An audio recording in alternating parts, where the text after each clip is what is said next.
Hi everybody, welcome to the next Quilt Haiku stitch kit. This one's called Hope is a Thing with Feathers. And if you are watching this, you probably ordered a kit. And here are the elements in your kit. A nest, an excerpt from an Emily Dickinson poem, a block print of a feather, and a pair of wrens, as well as hand stenciled and painted fabric, and some beautiful gold thread. So when you get out all your elements, the first step is to lay out your design. And this is a time to play and experiment and not decide yet. You have a piece of felt in your kit, and there's one side that's shiny, and that already has fuse attached to it. The other side is not shiny. The not shiny side goes down, shiny side up. Then you start laying out your elements. You can use all the parts of the fabric, or you can just use some of them. You can have your birds in a pair like this, or you can cut them apart and have them be separate. That is totally up to you. So you start doing some layout, and remember, some of the fabric can go over the edge. It can go off the edge. You can trim that off later, or you can cut some of your fabric into smaller parts.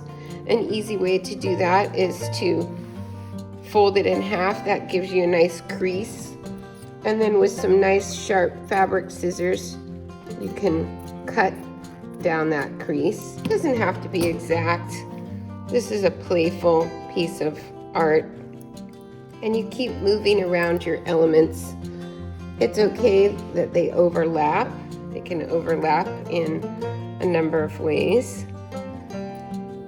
And see what fits where and how you like it, what you want it to look like. So all or some of your pieces can go on. I want my birds kind of looking towards each other like this.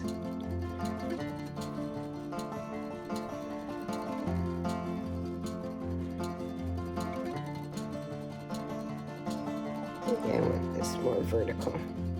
Now if I have a little gap here, then that's where fabric overlapping or coming off the edge can be trimmed, or this little, I have some extra here, I could put that there, or I can rearrange a little bit so that I have a little bit of a different fabric. Like here I've got a little extra, so I think I'll take some of that fabric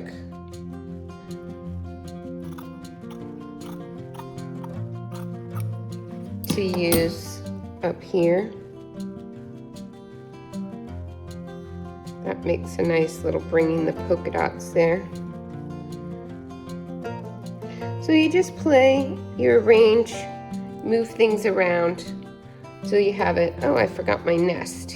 That's important to me. I have my nest, and then I have my words. And you can use all the words, some of the words, none of the words, however you want it. And so maybe I'll use the word dream. And the words have a paper-backed fusible on there.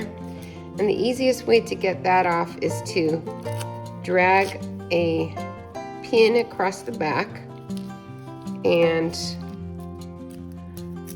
then the paper will tear off in a tidy fashion. It can be like this, any way you want, okay? Once you have it the way you want, you will take your parchment paper that's included in your kit and an iron set on cotton.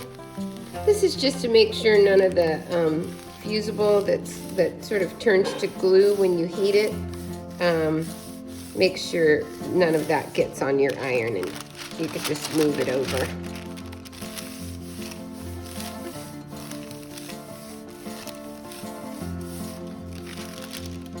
If you're like me, then some of your pieces were not stuck down, like this feather is stuck down partially, and that's fine. but the nest isn't stuck down at all. So there's two ways you can kind of keep that in place while you stitch. One easy thing is just put a little dab of glue stick, if you can believe it, just on the back. That won't be permanent, but that'll keep it where you want it. This one's stuck down because it had the fuse. Oh, it looks like I need to iron that more. These guys are not stuck down. If you don't want to use glue stick, that's okay. You can also just pin it. Put a pin in it like that. Okay? So once everything's down, then you can get to stitch. Oh, let me mention one more thing. So here's one design. That's one idea. Here's another idea. Here you'll notice I have part of this flapping off the edge, right? And I kind of like things going off the edge, so I'm gonna leave that. But if you don't like that, you can take your scissors and just trim it off, or flip it over and it's easy to see to trim it off. Here's this layout, and here's another layout. And as I said, I think I'll leave some of this going off the edge. I kind of like breaking the rectangle, but if you like it to be more orderly, like this one, then that works as well, okay? So once you have everything laid down and either pinned or tacked down by ironing it, then you're ready to stitch. Okay, I have my thread wound so it won't get tangled, and I've got my nice long running stitch needle here that I've threaded, and you can either knot just one thread so that you have a thinner line. So I like to wrap the needle around my finger and then just pull back like that, makes a nice knot. Or if you want a thicker stitch, you can do both threads together. Push this out of the way. Like this. Got both threads like that. I'm gonna get my finger a little wet. I'm gonna wrap both threads around and roll it around my finger and pull it with my thumb like that. I made a knot, okay? Then I have double thread to do my running stitch. There's lots of embroidery stitches, and you can explore YouTube and Pinterest to get all kinds of wonderful stitches.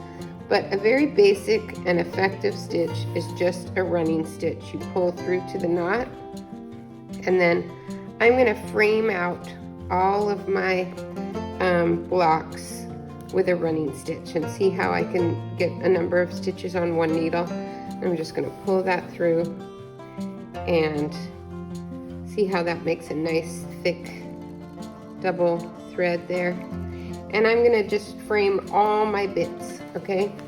You don't have to watch me do that. I will show you how it looks in the end. I'll do one more running. So I'm holding it, I'm getting several stitches on the needle, and then I pull it through, okay? So you can keep it simple and just frame everything with this beautiful sort of shiny gold thread, and you will be done with that. But I will come back and show you a few more stitches when I've got it done, okay? Okay, I've got all my squares tacked down with a straight stitch like this, and I've added some of my buttons, but I just wanted to show you. Doing that, I'm going to add another button, and on these I'll show you that I left the little knot on the front to give a little texture. I'm just going to show you that briefly. So instead of coming from the back like you normally would on a button, you come from the front and you leave a little tail of thread there and come back this way,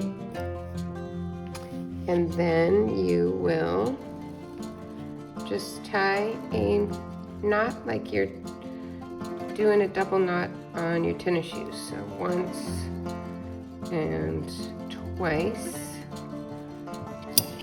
Snip that off a dash, and you've got kind of a cute little button embellishment. Now, You might notice that when you do a running stitch around your squares that it might get a little puckery, and one thing you can do to just help with that is to iron it flat again, and you can use a little steam if you've got it, or spritz it with some water, and that should smooth it out really nicely for you. Okay, I want to show you on this one, I did a running stitch, but I did row after row. I just used a single thread on this one. I didn't necessarily want the thick. And here in this corner, I put one of my buttons on and then used that as the shape to make a circular spiral. Now I want to show you here, I did a satin stitch on these eggs, and I'm going to do the last one so you can see it. So a satin stitch is just a stitch that is one stitch right next to the first one. So I'm coming inside the line of the egg and then pulling my thread through, and then I'm gonna come right next to that first stitch there, see that? And I'm basically just looping around, and it's kind of a fill stitch. I'm filling in the whole egg shape. So that'll give me the golden egg. So I'll do this, I'll speed it up, and you'll see what it looks like when it's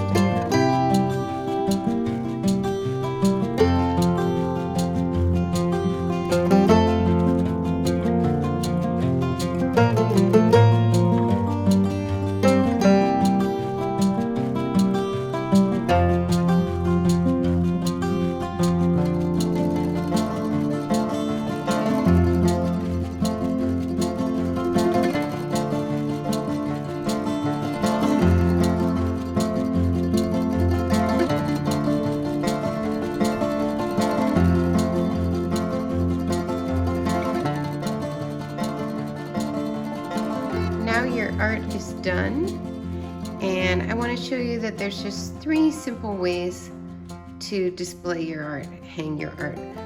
You know what? You can just push pin it up on the wall. That's completely acceptable.